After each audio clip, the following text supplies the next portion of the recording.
Mini episode 92 of the FDH Lounge is brought to you by the Pullins Group, delivering public affairs consulting and marketing services for small businesses trying to grow. Follow them on the web at pullinsgroup.com. The FDH Lounge. You'll want to schedule your life around it. A long time ago, on a gloomy, wet Cleveland spring night, two men stand alone amidst the late-night drizzle.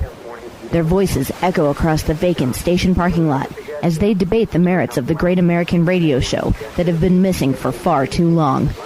On that night, an idea was born. That idea became the FDH Lounge.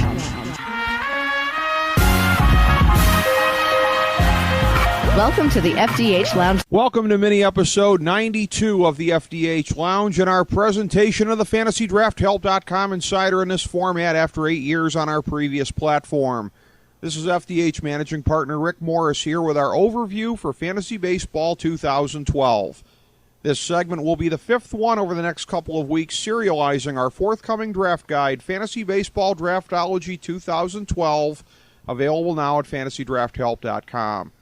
Every year we take a look at the fantasy landscape to single out some notes of particular interest for you as you are formatting your strategy for the upcoming campaign. In a moment, our 2012 Fantasy Baseball Overview. Folks, you're listening to the FantasyDraftHelp.com Insider. I'm telling you, she is a real ball buster. A real ice queen. I just burned my tongue. The only way to bag a classy lady is to give her 2 tickets to the gun show. And see if she likes the goods. I'm just gonna grab this shirt if you don't mind. Just watch out for the guns. They'll get you. You are pathetic. Wait a minute! I'm offended. I have very little time to get to the gym, so I have to scope my guns at the office. Oh, stop calling your arms guns.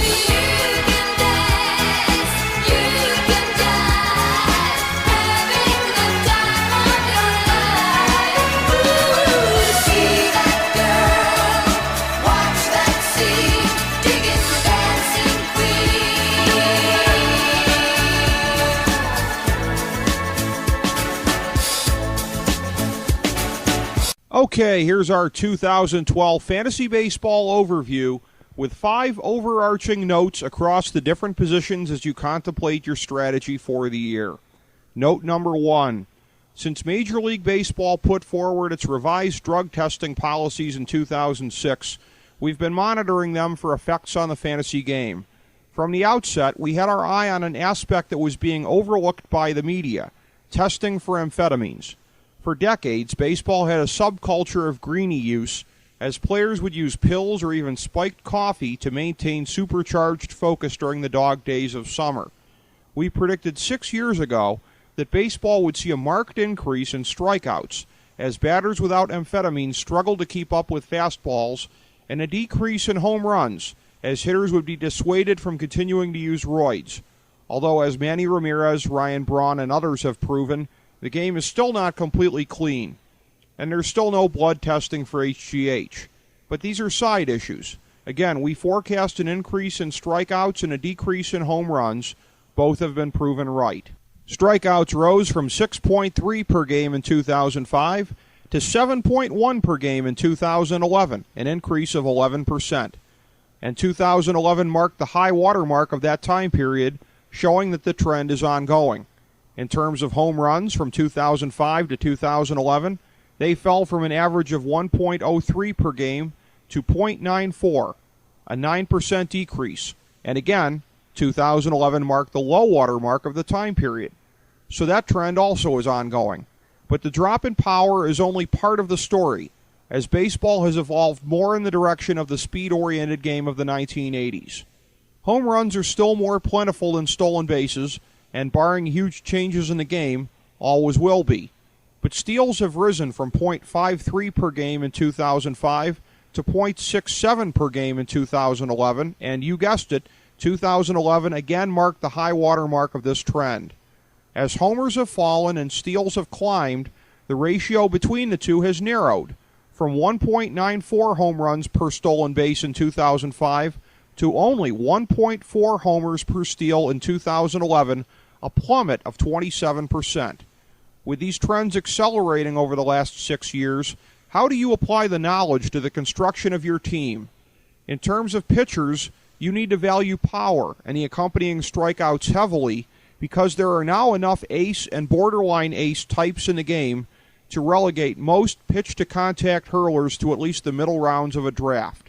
In terms of hitters, acknowledge that true power is at more of a premium now, and that with stolen bases on the rise, you can no longer afford to populate your lineup with one-dimensional runners who drag you down in home runs and RBI. Relative to public perception, speed is vastly overvalued. Note number 2, off-season position changes have rescued third base from its shallowest point in the modern era. Due to the off-season signings of Prince Fielder, Jose Reyes, and Albert Pujols, Miguel Cabrera, Hanley Ramirez, and Mark Trumbo, respectively, are moving to the far left of the infield. So some of the doom and gloom about the position that you will see propagated in magazines that went to press earlier this winter will be unfounded. Note number 3, catcher and middle infield are always the shallowest positions and must be monitored each year to see where the greater scarcity lies.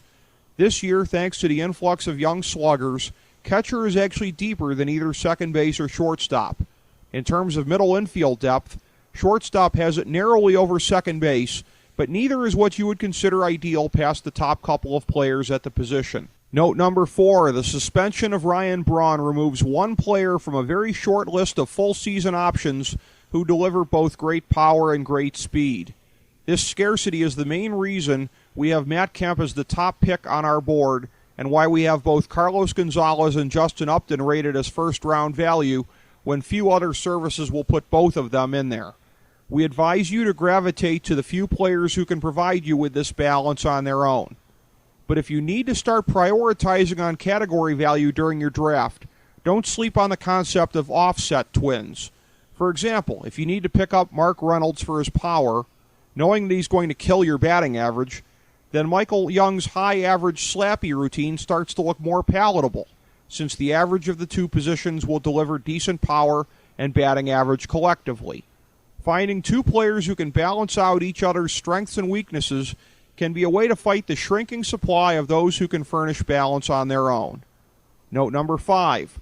While the supply of legitimate number 1 and number 2 fantasy pitchers in the game has plateaued over the past year, it had risen dramatically over the past 2 or 3 seasons. Great power arms are in good supply, and while you can't wait endlessly to start picking them up, the urgency in doing so is nowhere near what it was even 5 years ago. So there's your overview for this fantasy baseball season. In the weeks to come, we'll continue serializing the features in Fantasy Baseball Draftology 2012, which will be available in mid-March on FantasyDraftHelp.com. Thanks for checking us out.